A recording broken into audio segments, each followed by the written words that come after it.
I have a big yard with lots of flowers, which means lots of weeds, and it's gotten a little harder for me the last couple years. It's really been hurting my hands. I decided to give this weed puller a try. Today I'm going to answer your questions about it and give you a little demo and let you know what I think. So first off, really nice ergonomic handle on this, and this has a nice rubber center here so you can really get a good grip on it, which was really important to me. The metal on here is really durable and it's not going to bend, and I love the prongs on the end here to really help you grab weeds and get right in there really good. Normally with my weeding I'd have to grab it and then pull it, and that force is really sore for my hands. So this was really nice. It not only made it easier, but I didn't have to bend down as far, and it also made it so much faster. As you can see, this really gets in there, and it's going to get your roots as well. Those little claws really work nicely for that. You can see the big old roots here.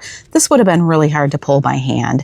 So this is definitely an amazing tool for gardening. It made it so much easier and so much faster as well.